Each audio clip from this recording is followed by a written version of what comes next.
ची गादी आहे, अशा प्रकारची गादी जर तुम्ही कडक असलेली गादी जर घेतली बसायला किंवा चादरीची किंवा कडक असलेल्या ब्लँकेटची जर घडी बसायला घेतली तर तुमची पाठ सरळ होते. इथे कोण इथे समोर व्हॉलंटियर म्हणून कोणी येईल का की ज्यांना असं वाटतं की मला पुढे वागता येत नाही आणि मला बसताना मला पोक येतो?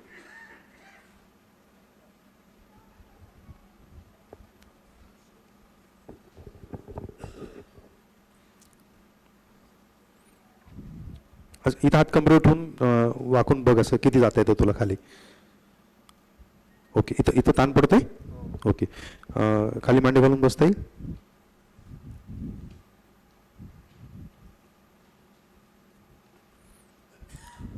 असं बसायचं, इकडे तोंड करून. कम्फर्टेबल बसू शकतो तू असं, किती पण वेळ बसू शकतो. मग थोड्या वेळाने असं होईल. ओके,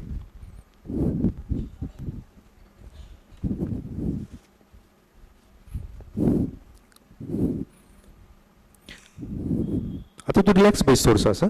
आता हा जो बसलेला आहे त्याच्या आता विशेष फार यायला काही फार पोक आलेला नाहीये, पण तो स्वतःहून समोर आला म्हणून त्याचा एक अनुभव आपण फक्त ऐकू की तो जर अशा प्रकारचं जर त्यांनी उशी जर कडक उशी, हे हेटलॉन नावाचं जे शीट असतं त्याचं बनवलेला ब्लॉक आहे हा. हा याच्यावर बसून बघ. हा, तुला काय जाणवतं? पाठीला रिलॅक्स जाणवतंय. हा, ताट बसता येईल असं वाटतंय असं म्हणतोय तो.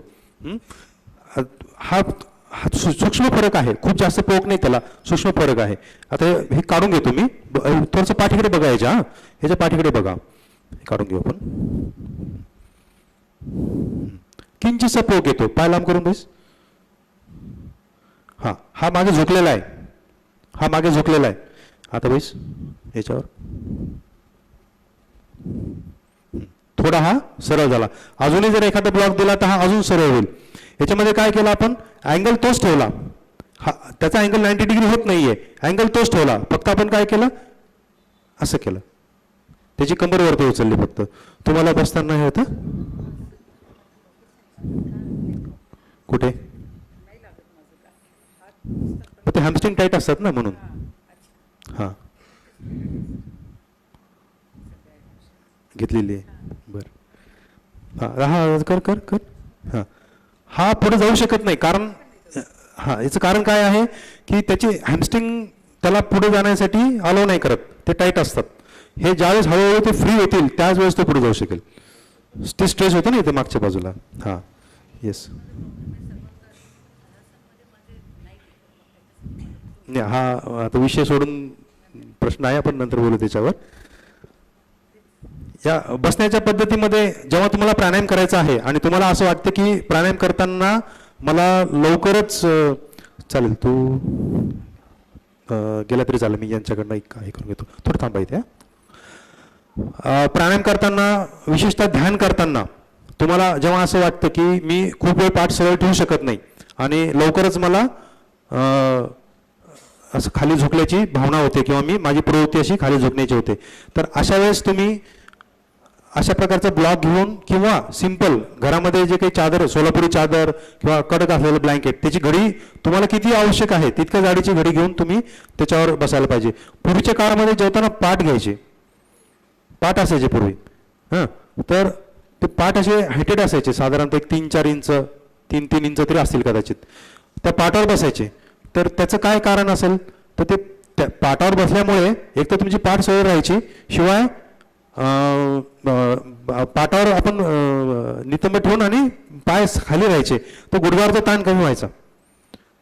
तर पाठ हे खूप चांगलं एक प्रॉप्स होतं किंवा घरामधलं साधन होतं की जे तुमचे गुडघे सुद्धा प्रोटेक्ट करत होतं आणि पाठीलाही सरळ ठेवत होतं. पण आता पाठ आता फक्त देवपाठापुरतेच मर्यादित झालेले आहेत.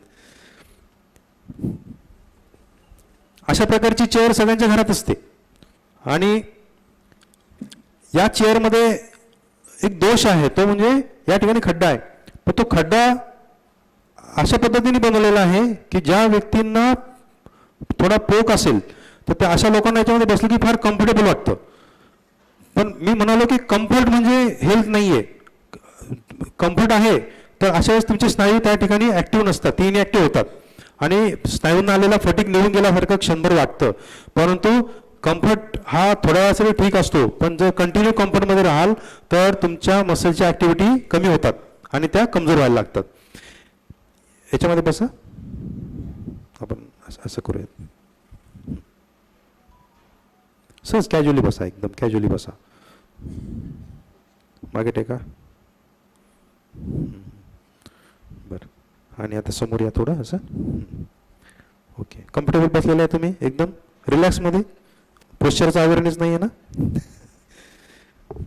कारण पोश्चरचं सगळं विषय चालू आहे, त्यांना एकदम लक्षात आलं असेल की नाही नाही सगळं बसायला पाहिजे, असा अवेअरनेस नाही आहे ना? हां, ओके. आता ती तुमची फिलिंग काय आहे बसल्यानंतरची, आणि आपण आता त्याच्यामध्ये हा जो एक मिनिट उभं राहा. आता यामध्ये मी हा जो या ठिकाणी जो खड्डा आहे हा भरून काढतो आणि आता यांना बसायला लावतो, तर काय फरक पडतो आपण बघूयात.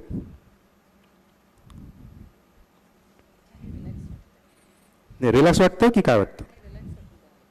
हां, पाठीला परत येता उठून बसा, परत बघा, बसा.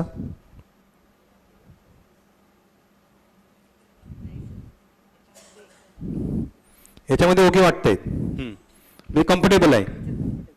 आणि आता पाठीत काय जाणवतं?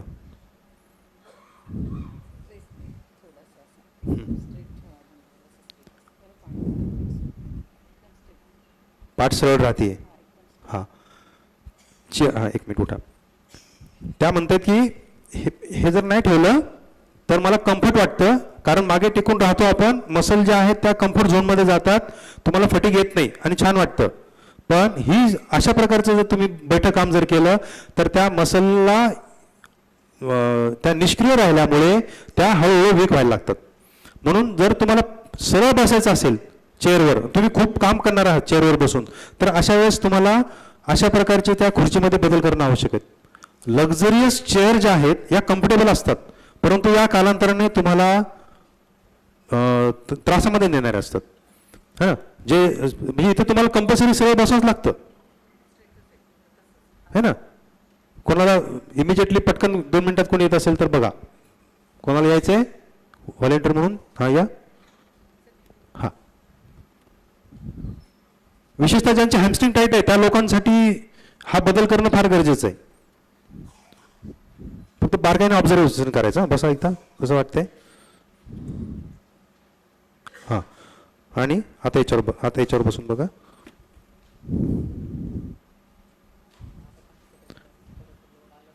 पाठ सरळ झाली ना? हां, अशा प्रकारचा बदल तुमच्या जर तुम्ही ऑफिसमध्ये वर्क करत असाल, ठीक आहे, ओके, थँक्यू.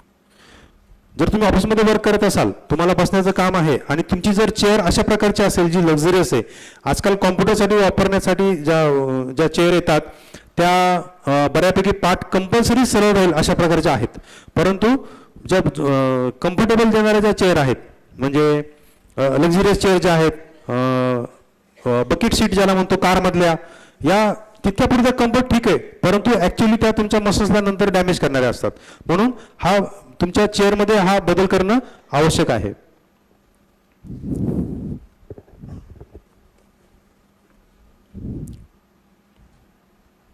या आत्ता जे चेअर बद्दल सांगितलं याच्याबद्दल कोणाला काही शंका किंवा काही विचारायचं आहे?